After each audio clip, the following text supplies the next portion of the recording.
Assalamualaikum warahmatullahi wabarakatuh. Perkenalkan, nama saya Lucy Kemalasari, NIM 2011-80226 dari kelas 6G, Prodi Pendidikan Agama Islam, Fakultas Tarbiyah dan Keguruan, Universitas Islam Negeri Sultan Toha Saifuddin Jambi. Baiklah, apa kabar semuanya? Semoga kita selalu dalam lindungan Allah Subhanahu wa Ta'ala. Di masa pandemi ini, kita tetap mematuhi protokol kesehatan dengan cara 3M, menjaga jarak, mencuci tangan, dan memakai masker. Baiklah, di sini saya akan menjelaskan bagaimana sejarah hijrahnya Nabi Muhammad ke Madinah. Yang pertama yaitu pengertian hijrah. Hijrah menurut bahasa berarti meninggalkan, menjauhkan diri, dan berpindah tempat dari tempat yang buruk ke tempat yang lebih baik. Seseorang dikatakan hijrah jika telah memenuhi dua syarat. Yang pertama yaitu ada sesuatu yang ditinggalkan. Yang kedua yaitu karena ada sesuatu yang akan dituju.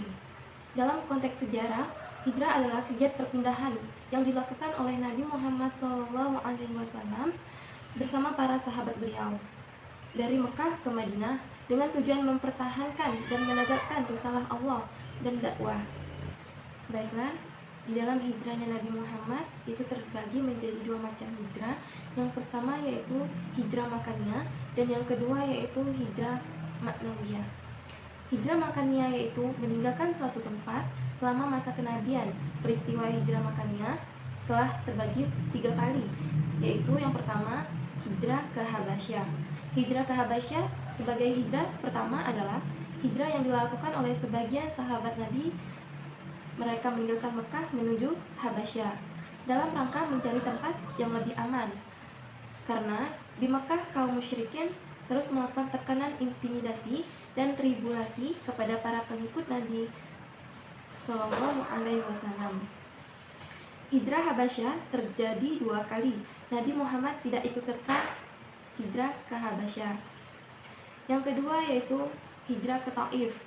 Hijrah ke Taif sebagai hijrah kedua adalah hijrah yang dilakukan oleh Nabi Muhammad SAW.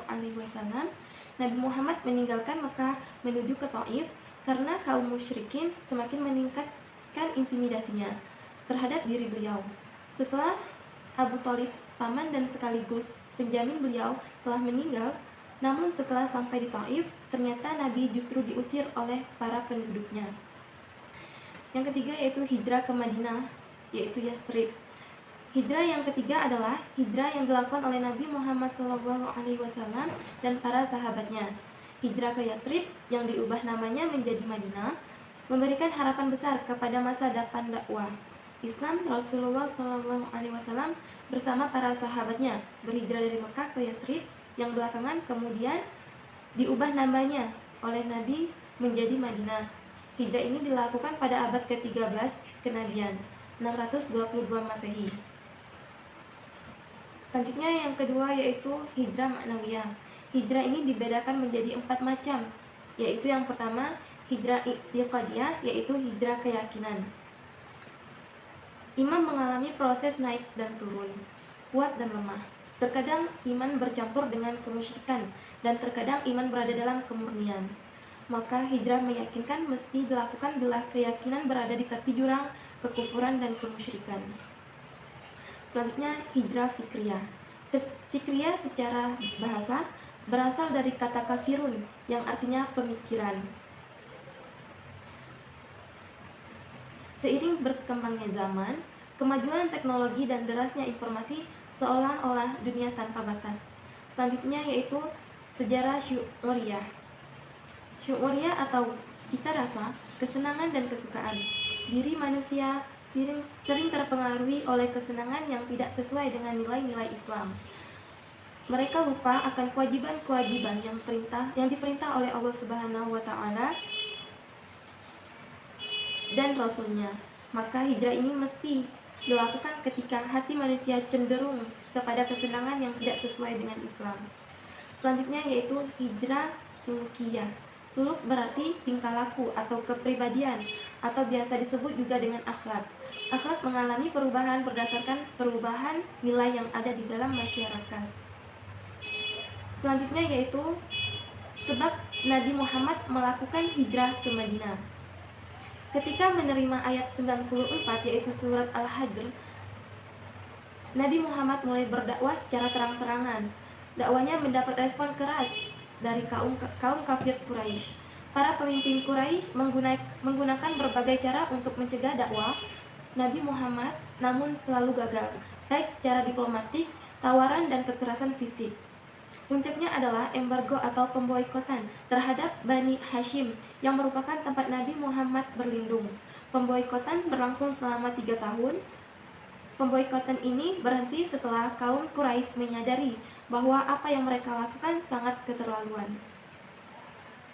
Ancaman dari kafir Quraisy semakin keras setelah Nabi Muhammad SAW kehilangan Abu Thalib dan Siti Khadijah.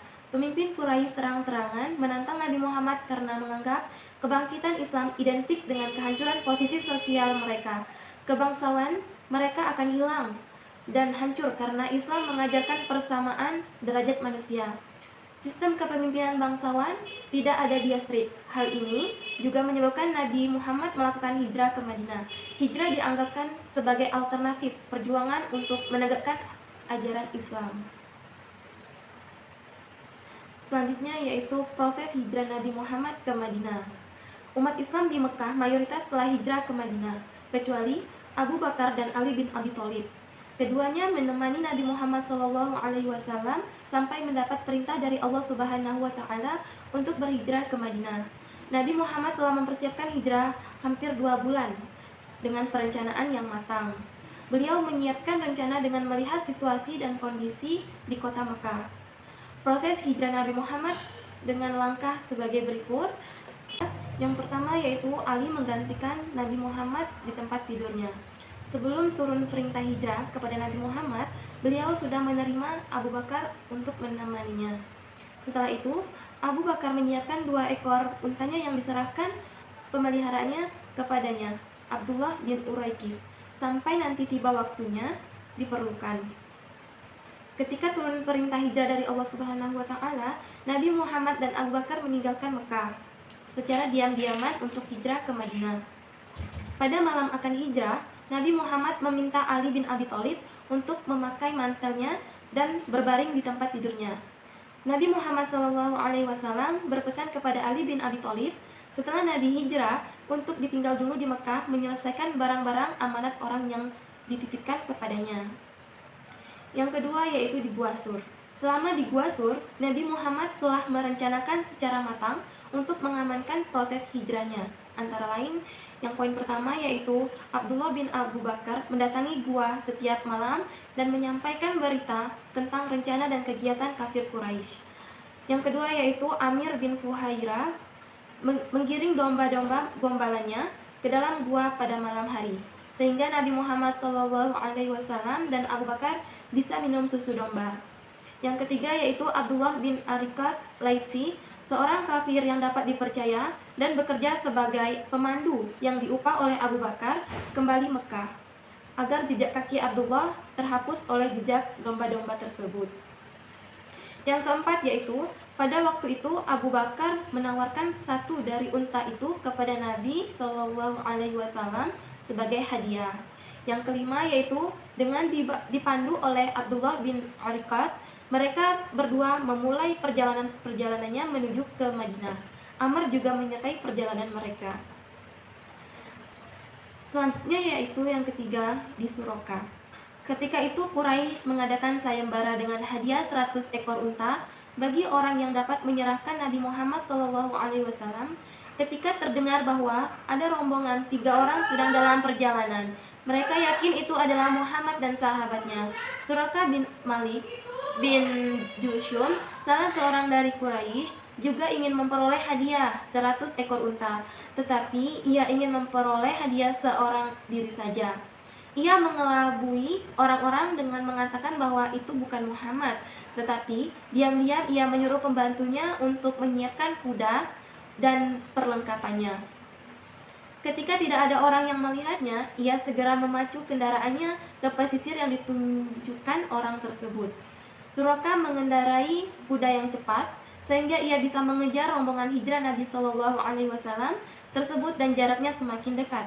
Nabi Shallallahu Alaihi Wasallam tetap tenang, sementara Abu Bakar yang duduk di boncengan unta Nabi Muhammad terlihat cemas dan berkali-kali melihat ke belakang. Pada masa kekhalifahan Umar bin Khattab, datang gerima dari Persia yang telah dikalahkan pasukan Muslim. Umar teringat akan kisah Nabi Shallallahu Alaihi Wasallam bersama Suraqah. Ia mencari 2 gelang Kisrah di antara tumpukan garima. Setelah ditemukan, Umar memanggil Suraqah dan berkata, "Pakailah 2 gelang ini, naiklah ke mimbar dan angkat tanganmu, lalu katakanlah, Maha benar Allah dan Rasul-Nya." Yang keempat yaitu di Masjid Quba. Setelah menempuh perjalanan 7 hari, Nabi Muhammad SAW dan Abu Bakar sampai di Quba, sebuah desa yang terletak di 2 mil selatan Madinah. Beliau membangun masjid dan merupakan masjid pertama dalam sejarah Islam. Beliau tinggal di Quba selama 4 hari. Pada Jumat pagi, beliau berangkat dari Quba menuju ke Madinah. Ketika sampai di perkampungan Bani Salim bin Auf, waktu sholat Jumat tiba. Nabi Muhammad SAW melaksanakan sholat Jumat di sana. Inilah Jumat dan khutbah yang pertama dalam Islam. Selanjutnya yang kelima yaitu tiba di Madinah. Setiba Nabi Muhammad tiba di Madinah, program pertama beliau adalah menentukan tempat di mana akan dibangunnya masjid. Beliau melepaskan untanya dan menetapkan tempat berhenti untanya sebagai masjid. Ternyata untanya berhenti di tanah milik 2 orang anak yatim. Maka Nabi Muhammad SAW meminta keduanya untuk menjual tanahnya. Namun keduanya ingin memberikan tanahnya sebagai hadiah. Tapi Nabi Muhammad SAW tetap ingin membayar harga tanah tersebut sebesar 10 dinar. Dan Abu Bakar menyerahkan uang kepada mereka berdua. Nabi Muhammad SAW tinggal di rumah Abu Ayyub Al-Ansori sampai selesai pembangunan Masjid Nabawi dan tempat tinggal beliau.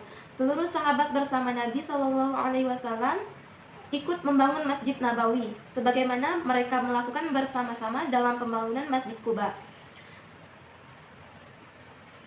Beberapa hari kemudian, istri Nabi Muhammad SAW, Saudah radhiyallahu anhu, 2 putri beliau, Fatimah radhiyallahu anhu dan Ummu Kulsum radhiyallahu anhu, Utsman bin Sa'id radhiyallahu anhu, Aisyah radhiyallahu anhu dan Ummu Aiman radhiyallahu anhu juga menyusul hijrah ke Madinah di bawah kawalan Abdullah bin Abu Bakar radhiyallahu anhu. Adapun putri beliau seorang lagi yaitu Zainab radhiyallahu anhu baru diizinkan hijrah ke Madinah setelah terjadi peperangan Badar. Baiklah, sekian yang bisa saya sampaikan. Apabila banyak kekurangan, saya memohon maaf. Saya akhiri. Wassalamualaikum warahmatullahi wabarakatuh.